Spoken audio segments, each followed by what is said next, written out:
11월의 서울 강북은 을씨년스러웠습니다.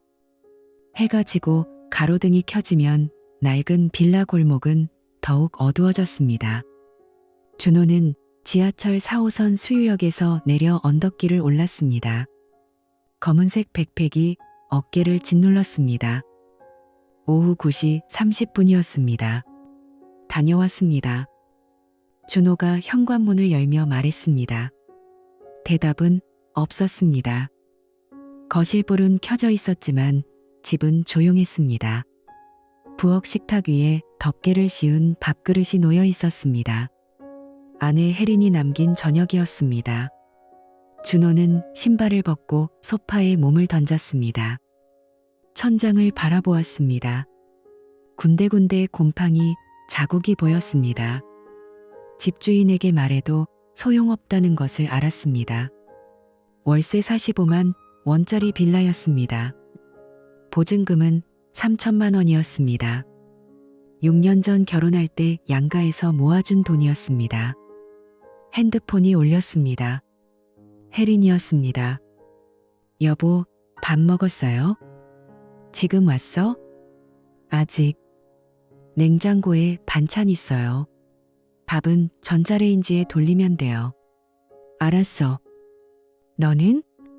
저 야간이에요. 내일 아침에 들어가요. 그래. 조심해서 와. 전화가 끊어졌습니다. 준호는 핸드폰을 소파 옆에 던졌습니다. 일어나서 밥을 먹어야 했지만 몸이 움직이지 않았습니다. 눈을 감았습니다. 혜리는 병원 휴게실에서 자판기 커피를 마셨습니다. 밤 10시였습니다. 간호조무사 가운을 입은 동료가 옆에 앉았습니다. 언니, 힘들지? 얼굴이 안 좋아 보여. 괜찮아. 익숙해. 우리 언제까지 이러고 살까? 혜리는 대답하지 않았습니다. 핸드폰을 꺼내 SNS를 열었습니다. 피드에는 친구들의 게시물이 올라와 있었습니다. 제주도 여행 사진이었습니다. 오션뷰 호텔과 맛있어 보이는 음식들이었습니다. 혜리는 화면을 내렸습니다. 또 다른 친구는 새로 산 수입차 앞에서 찍은 사진을 올렸습니다. 다들 잘 사네. 혜린이 중얼거렸습니다. 동료가 물었습니다. 뭐라고? 아니, 아무것. 휴게실 문이 열렸습니다. 수간호사가 고개를 내밀었습니다. 혜린 씨, 3층 환자분 호출 들어왔어요. 네, 갑니다. 혜린은 자리에서 일어났습니다. 커피를 단숨에 마시고 복도로 나갔습니다. 형광등 불빛이 차갑게 내리쬐었습니다. 준호와 혜린은 6년 전 맞선으로 만났습니다. 준호는 중소기업 개발자였고 혜린은 병원 간호조무사였습니다. 두 사람 모두 30대 초반이었습니다. 3번의 만남 후 결혼을 결심했습니다. 사랑이라기보다는 적당한 조건이었습니다. 신혼 초에는 희망이 있었습니다. 준호는 승진을 약속받았고 혜리는 정규직 전환을 기대했습니다. 아파트를 사고 아이를 낳을 계획이었습니다. 하지만 현실은 달랐습니다. 회사는 구조조정을 단행했고 병원은 비정규직을 계속 유지했습니다.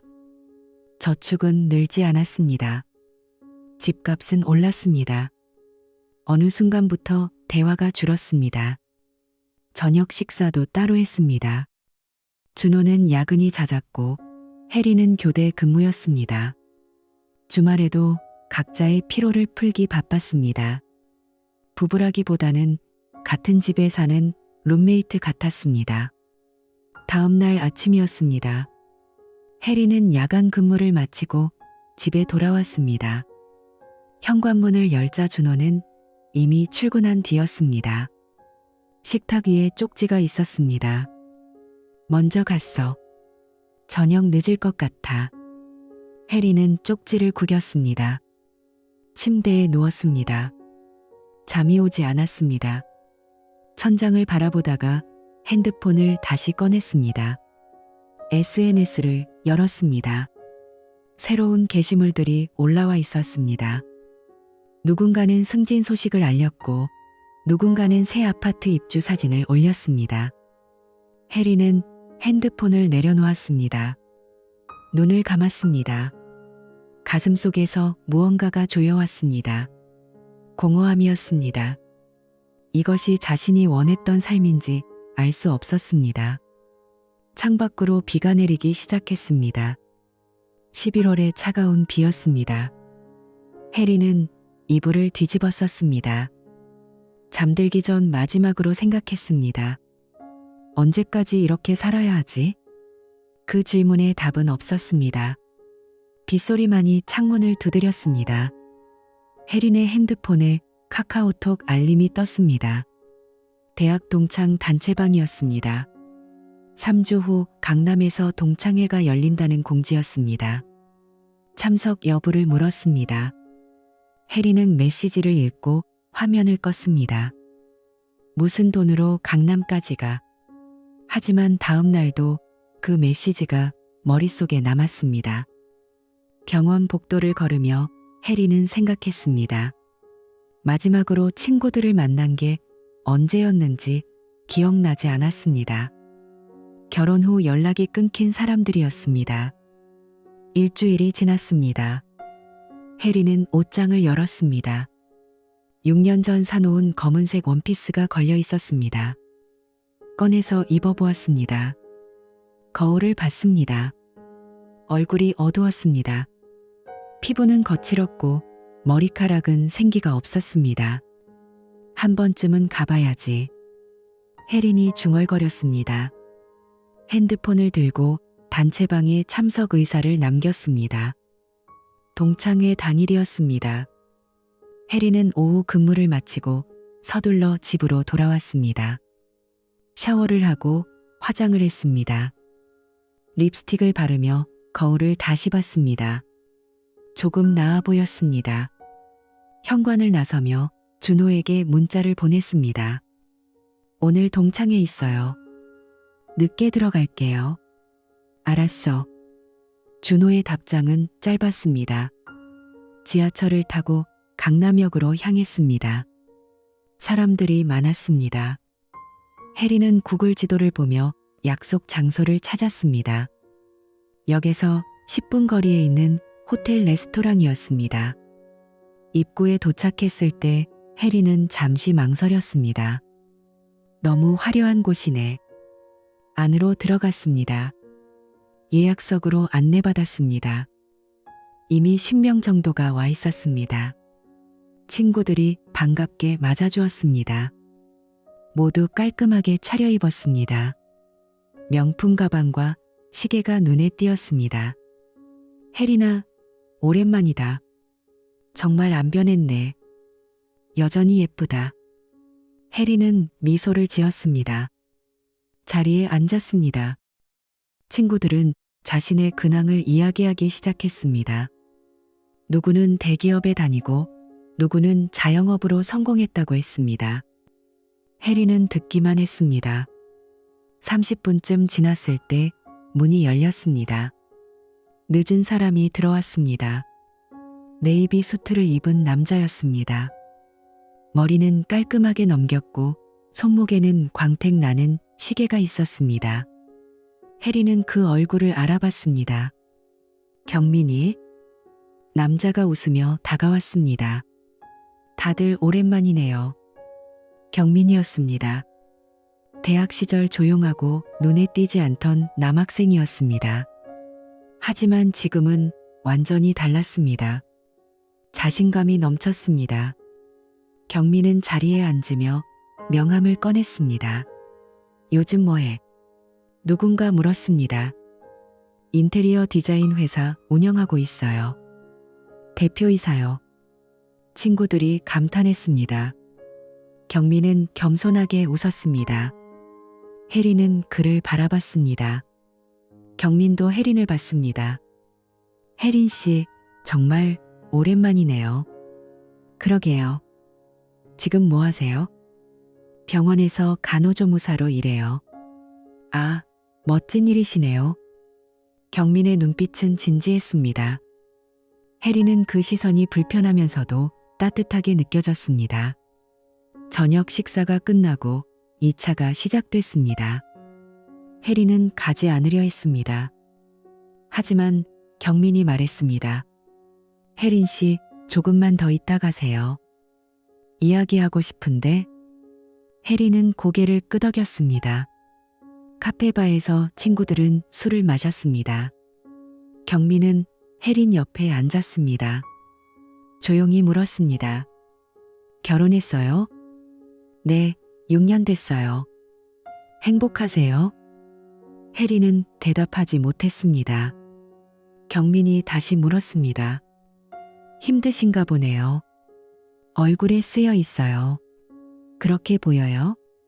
네. 저도 비슷해요. 결혼했는데 요즘엔 그냥 같이 사는 사람 같아요. 해리는 경민을 봤습니다. 그의 눈빛에는 외로움이 있었습니다.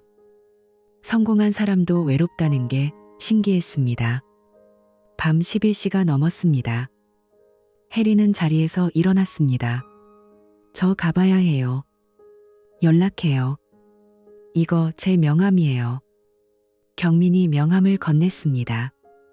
해리는 받아들었습니다. 하얀 명함에 대표이사 경민이라는 글자가 또렷했습니다. 집으로 돌아오는 지하철 안이었습니다. 해리는 명함을 꺼내봤습니다. 손가락으로 만졌습니다. 회사 주소는 강남이었습니다. 자신이 사는 강북과는 다른 세계였습니다. 현관문을 열었습니다. 준호는 소파에서 자고 있었습니다. TV는 켜져 있었습니다. 해리는 준호를 깨우지 않았습니다. 방으로 들어가 불을 껐습니다. 침대에 누웠습니다. 경민은 성공했네. 그 생각이 머릿속을 떠나지 않았습니다. 3일 후였습니다. 해리는 경민의 SNS를 검색했습니다. 계정이 나왔습니다. 피드에는 화려한 사진들이 가득했습니다. 강남 야경이 보이는 사무실, 고급 레스토랑, 골프장 사진들이었습니다. 해리는 스크롤을 내렸습니다. 멈출 수 없었습니다. 같은 시각 준호는 회사에서 야근 중이었습니다. 모니터를 보며 코드를 수정했습니다. 옆자리 동료가 말했습니다. 준호 씨, 오늘도 늦게 가요? 네, 마감이 내일이라. 힘드시겠어요? 집에 와이프 있는데. 준호는 대답하지 않았습니다. 혜린의 얼굴이 떠올랐습니다. 요즘 아내가 달라 보였습니다. 화장을 더 자주 했고 핸드폰을 계속 봤습니다. 웃는 일도 많아졌습니다. 기분 탓이겠지. 준호는 고개를 저었습니다. 다시 모니터에 집중했습니다. 일주일 후 혜린의 핸드폰에 메시지가 왔습니다.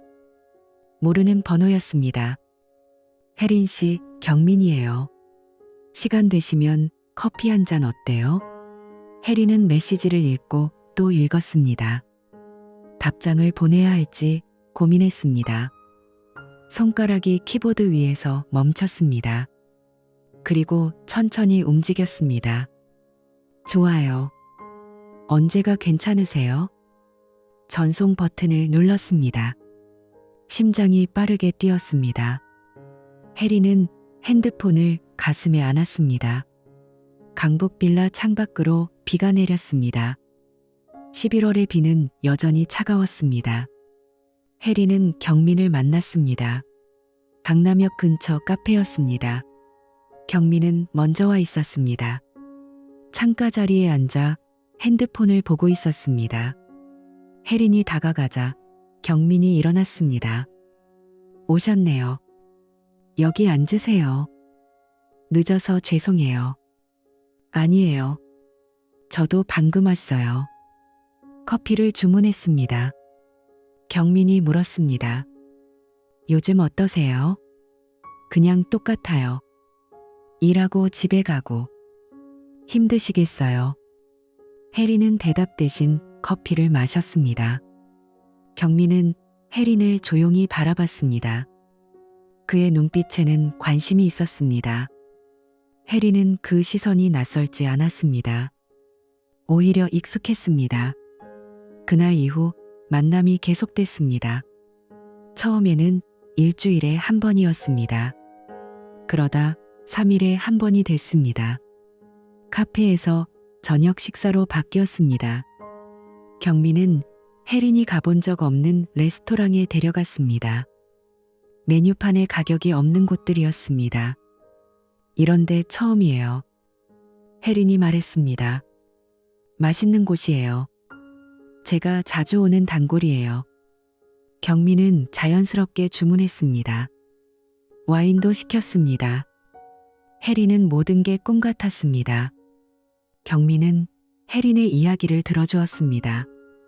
병원에서 있었던 일, 힘들었던 순간들을 말했습니다. 경민은 고개를 끄덕이며 공감했습니다. 혜린 씨는 충분히 잘하고 계세요. 그런가요? 네.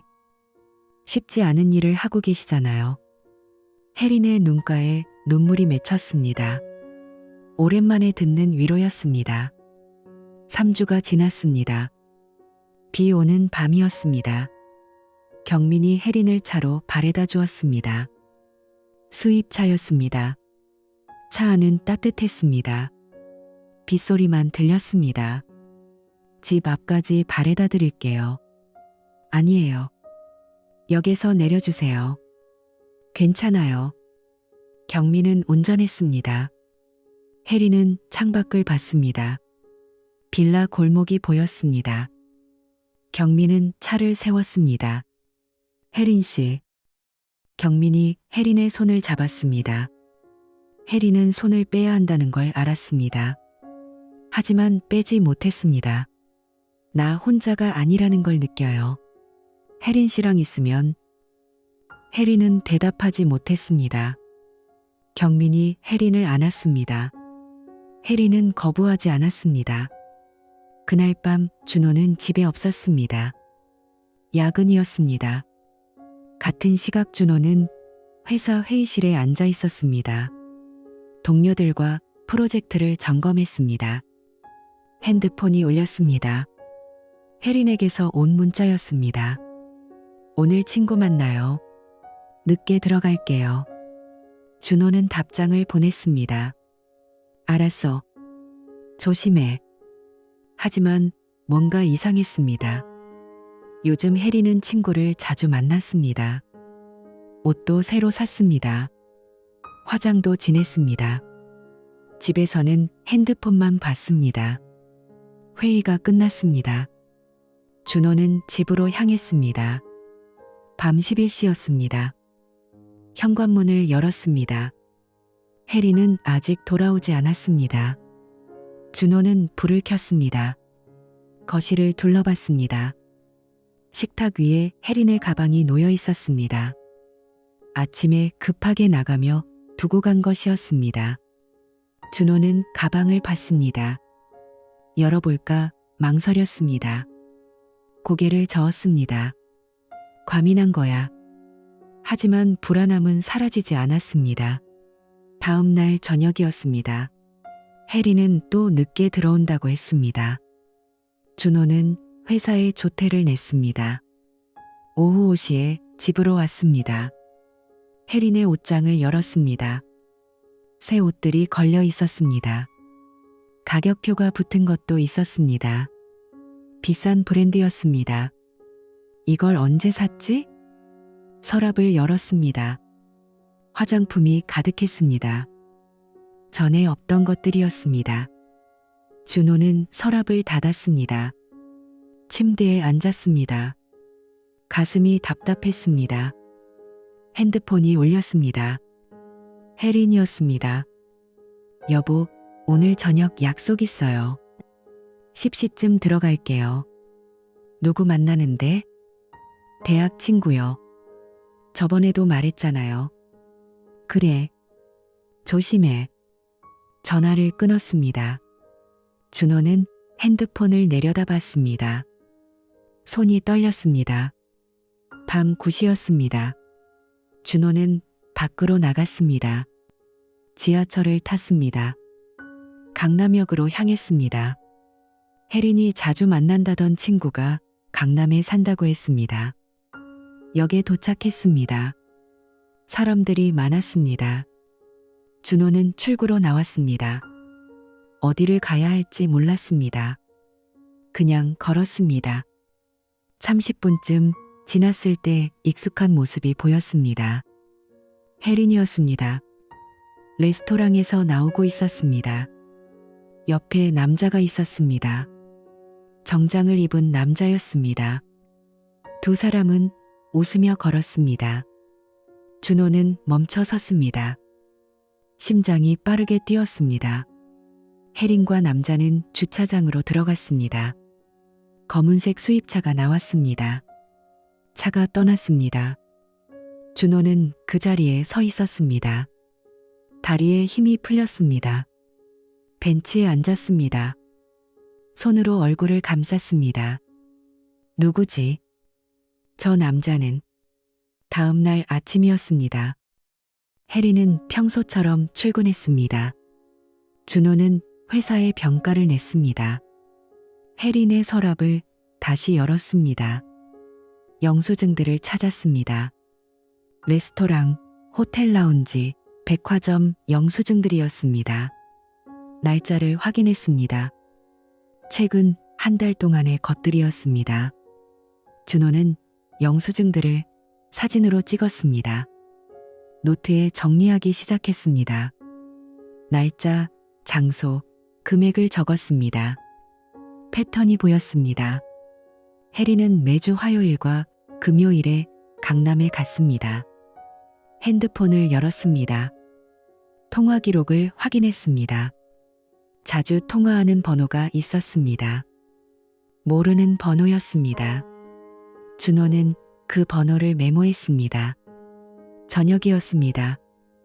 혜린이 돌아왔습니다. 다녀왔어요. 응. 밥 먹었어? 네. 친구랑 먹었어요. 혜린은 방으로 들어갔습니다. 샤워를 했습니다. 준호는 혜린의 가방을 열었습니다. 핸드폰이 있었습니다.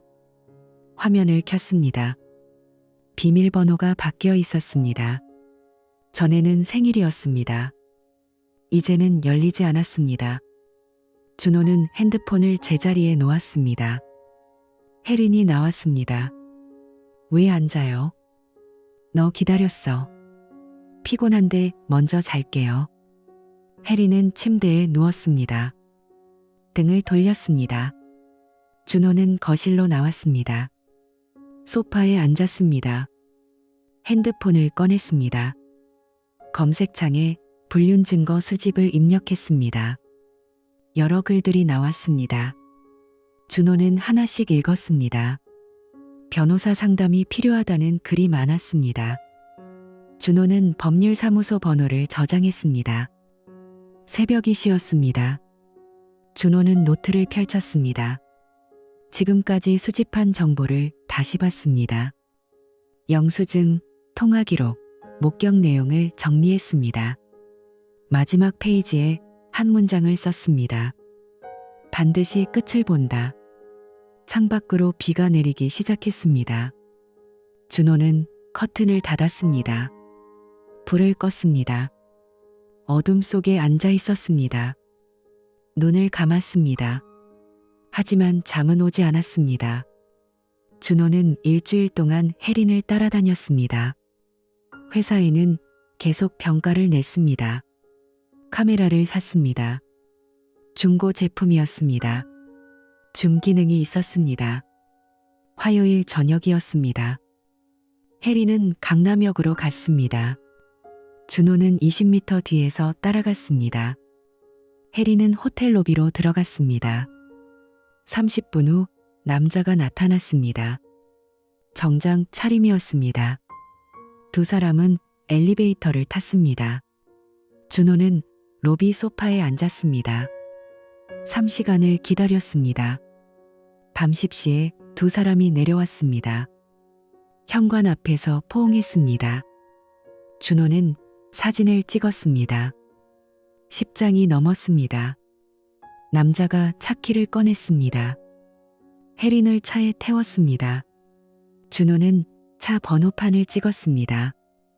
남자의 얼굴도 클로즈업으로 찍었습니다. 다음 날 아침이었습니다. 준호는 법률사무소를 찾았습니다. 강북의 작은 사무실이었습니다. 변호사는 40대 여성이었습니다. 증거물을 보여주세요. 준호는 파일을 꺼냈습니다.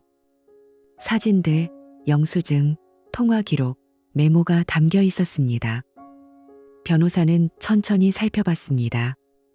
충분합니다. 위자료 청구 가능합니다. 얼마나 받을 수 있나요? 배우자와 상간자 각각 3천만 원 정도 예상됩니다. 준호는 고개를 끄덕였습니다. 상간자가 누군지 알아낼 수 있나요? 차량 번호로 조회 가능합니다. 며칠 걸립니다. 준호는 사무실을 나왔습니다. 지하철역으로 걸었습니다.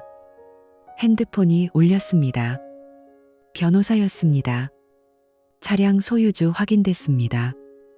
김경민, 35세, 디자인 회사 대표입니다. 준호는 전화를 끊었습니다. 이름을 검색했습니다.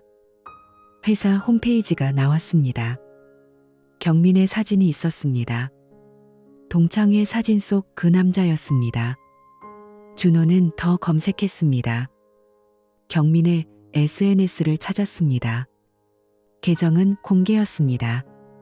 결혼 사진이 올라와 있었습니다. 아내와 찍은 사진이었습니다. 행복해 보였습니다. 준호는 경민의 아내를 찾았습니다. 이름은 수진이었습니다. 초등학교 교사였습니다. SNS 메시지를 보냈습니다. 처음 뵙겠습니다. 급히 전할 말씀이 있습니다. 3시간 후 답장이 왔습니다. 누구세요? 준호는 사진 3장을 보냈습니다. 호텔 앞 포옹 장면, 차 안에서 손잡은 장면, 레스토랑 장면이었습니다. 답장은 오지 않았습니다. 저녁이었습니다. 혜린이 집에 돌아왔습니다. 평소와 같았습니다. 준호는 소파에 앉아 있었습니다. 저녁 먹었어요? 응. 전 병원 식당에서 먹었어요. 혜린은 방으로 들어갔습니다. 핸드폰을 꺼냈습니다. 무언가를 확인했습니다. 표정이 굳었습니다. 전화가 왔습니다.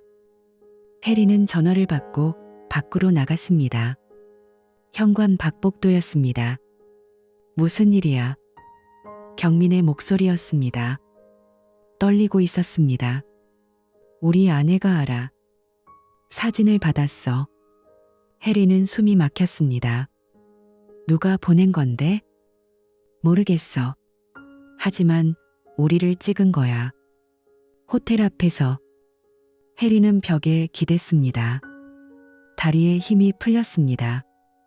이제 어떻게 해? 모르겠어. 아내가 이혼하겠대. 전화가 끊어졌습니다. 혜린은 주저앉았습니다. 손이 떨렸습니다. 현관문이 열렸습니다. 준호가 서 있었습니다. 들어와. 혜린은 준호를 봤습니다. 준호의 얼굴은 차가웠습니다. 당신이 보낸 거예요? 준호는 대답하지 않았습니다. 거실로 들어갔습니다. 테이블 위에 서류를 놓았습니다. 이혼 합의서야. 읽어봐. 혜린은 서류를 집어들었습니다. 손이 떨려 글자가 잘 보이지 않았습니다.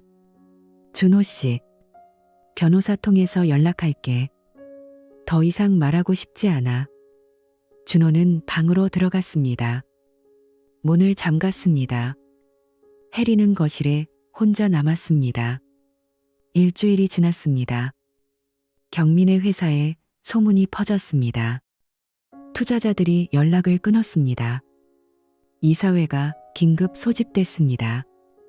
경민은 회의실에 불려갔습니다. 대표님, 이게 사실입니까? 이사 한 명이 물었습니다. 개인적인 일입니다. 개인적인 일이 회사 이미지에 영향을 줍니다. 클라이언트들이 불편해합니다. 시간을 주십시오. 정리하겠습니다. 대표직에서 물러나 주셔야겠습니다. 경민은 아무 말도 하지 못했습니다. 회의실을 나왔습니다. 사무실로 돌아갔습니다. 책상에 앉았습니다. 창밖으로 강남 야경이 보였습니다. 예전에는 자랑스러웠던 풍경이었습니다. 이제는 아무 의미가 없었습니다. 혜린의 병원에도 소문이 퍼졌습니다. 누군가 익명으로 제보했습니다. 간호팀장이 혜린을 불렀습니다. 혜린 씨, 사실이에요? 혜린은 고개를 숙였습니다. 죄송합니다. 병원 이미지가 중요해요. 환자들 신뢰도 중요하고요. 제가 잘못했습니다. 일단 휴직하세요. 인사위원회에서 논의하겠습니다. 혜린은 사물함을 정리했습니다. 동료들이 피했습니다. 아무도 말을 걸지 않았습니다. 병원을 나왔습니다. 버스 정류장에 섰습니다. 사람들이 지나갔습니다. 모두 바쁘게 걸었습니다. 혜린만 멈춰 있었습니다. 한 달 후였습니다. 법원에서 조정기일이 잡혔습니다. 준호와 혜린, 변호사들이 한자리에 모였습니다. 준호는 혜린을 보지 않았습니다. 조정위원이 말했습니다. 피고 측 입장을 들어보겠습니다. 혜린의 변호사가 말했습니다. 의뢰인이 잘못을 인정합니다. 위자료 지급 의사 있습니다. 금액은 2천만 원 제시합니다. 준호의 변호사가 고개를 저었습니다. 원고는 3천만 원을 요구합니다. 정신적 피해가 큽니다. 의뢰인 재정 상황이 어렵습니다. 실직 상태입니다. 조정위원이 준호를 받습니다. 원고 측 의견은 준호가 처음으로 입을 열었습니다. 3천만 원입니다. 한 푼도 깎을 생각 없습니다. 혜린이 준호를 봤습니다. 준호는 여전히 혜린을 보지 않았습니다. 혜린의 눈에 눈물이 맺혔습니다. 준호 씨. 준호는 일어났습니다. 다음 기일에 판결로 가겠습니다. 회의실을 나갔습니다. 혜린은 그 자리에 남았습니다. 변호사가 말했습니다. 원고가 단호합니다. 합의가 어렵겠습니다. 혜린은 고개를 숙였습니다. 눈물이 떨어졌습니다. 테이블에 떨어진 눈물이 서류를 적셨습니다. 준호는 법원 계단을 내려갔습니다. 가을 바람이 불었습니다. 차가웠습니다. 하늘을 올려다봤습니다. 구름이 빠르게 흘러갔습니다. 핸드폰을 꺼냈습니다. 부동산 앱을 열었습니다. 원룸 매물을 검색했습니다. 새로운 곳에서 시작해야 했습니다. 혼자서 3개월이 지났습니다. 판결이 나왔습니다. 법원은 준호의 손을 들어주었습니다. 혜린은 3천만 원을 준호에게 지급하라는 판결을 받았습니다. 경민도 같은 금액이었습니다. 이혼도 확정됐습니다. 혜린은 법원 복도에 앉아 있었습니다. 판결문을 손에 쥐고 있었습니다. 글자들이 흐릿하게 보였습니다. 병원은 이미 그만뒀습니다. 인사위원회에서 권고사직을 통보했습니다. 빌라도 나와야 했습니다. 준호가 계약을 해지했습니다. 핸드폰이 울렸습니다. 어머니였습니다. 혜린아, 언제 내려오니? 이번 주에 갈게요. 그래. 천천히 와라. 전화를 끊었습니다. 고향으로 돌아가야 했습니다. 33살에 다시 부모님 집으로 돌아가는 것이었습니다. 경민은 원룸에 살았습니다. 강남이 아니었습니다. 구로구의 오래된 원룸이었습니다. 월세 50만 원이었습니다. 수입차는 팔았습니다. 회사도 잃었습니다. 이혼 과정에서 재산을 나눴습니다. 아내에게 아파트와 양육비를 줘야 했습니다. 남은 건 거의 없었습니다. 새 직장을 구했습니다. 작은 인테리어 업체였습니다. 경사원이었습니다. 월급은 300만 원이었습니다. 경미는 매일 지하철을 탔습니다. 예전에 운전하던 길을 지하철로 지나갔습니다. 어느 날 저녁이었습니다. 퇴근길 지하철에서 경미는 창밖을 봤습니다. 강남역이 보였습니다. 예전 사무실이 있던 빌딩이 멀리 보였습니다. 불이 환하게 켜져 있었습니다. 경미는 눈을 감았습니다. 핸드폰에 메시지가 왔습니다. 아들에게서였습니다. 초등학교 2학년이었습니다. 아빠, 언제 와? 경미는 답장을 쓰지 못했습니다. 다음 주 주말이라고 써야 했습니다. 한 달에 2번 만날 수 있었습니다. 양육권은 아내에게 있었습니다. 곧 갈게. 보고 싶다. 전송 버튼을 눌렀습니다. 핸드폰을 주머니에 넣었습니다. 지하철이 역에 도착했습니다. 경미는 내렸습니다. 준호는 새 원룸에서 살았습니다.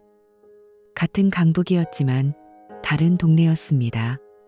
방 하나, 화장실 하나였습니다. 보증금 1천만 원, 월세 40만 원이었습니다. 위자료로 받은 6천만 원 중 일부를 썼습니다. 나머지는 저축했습니다. 주말 아침이었습니다. 준호는 창문을 열었습니다. 찬 공기가 들어왔습니다. 2월이었습니다. 겨울이 끝나가고 있었습니다. 커피를 내렸습니다. 원두를 샀습니다. 작은 사치였습니다. 핸드폰을 봤습니다. 회사 동료가 보낸 메시지였습니다. 준호 씨, 오늘 저녁 회식인데 올 거죠? 네, 가겠습니다. 준호는 회사로 복귀했습니다. 병가가 끝난 후였습니다. 동료들은 아무것도 묻지 않았습니다. 준호도 말하지 않았습니다. 일에 집중했습니다. 프로젝트를 완수했습니다. 팀장이 칭찬했습니다. 요즘 준호 씨 달라졌네요. 그런가요? 집중력이 좋아졌어요. 준호는 웃었습니다. 씁쓸한 웃음이었습니다. 저녁이었습니다. 회식 자리였습니다. 삼겹살집이었습니다. 동료들이 술을 마셨습니다. 준호도 한잔했습니다. 옆자리 후배가 물었습니다. 형, 요즘 괜찮으세요? 응, 괜찮아. 힘든 일 있으면 언제든 말해요. 고마워. 준호는 고기를 구웠습니다. 연기가 피어올랐습니다. 동료들의 웃음소리가 들렸습니다. 준호도 웃었습니다. 진짜 웃음이었습니다. 집으로 돌아오는 길이었습니다. 편의점에 들렀습니다. 우유를 샀습니다. 계산하며 밖을 봤습니다. 가로등 아래 커플이 지나갔습니다. 손을 잡고 있었습니다. 준호는 그들을 봤습니다. 가슴이 조금 아팠습니다. 하지만 견딜만 했습니다. 원룸에 도착했습니다. 불을 켰습니다. 작은 공간이었습니다. 하지만 깨끗했습니다. 준호가 매일 청소했습니다. 침대를 정리했습니다. 책상에 노트북을 켰습니다. 이메일이 와 있었습니다. 혜린에게서였습니다. 제목은 죄송합니다 였습니다. 준호는 마우스 커서를 올렸습니다. 열까 망설였습니다. 클릭했습니다. 준호 씨, 이렇게 매일 보냅니다. 전화나 문자는 부담스러울 것 같아서요. 모든 게 제 잘못이었습니다.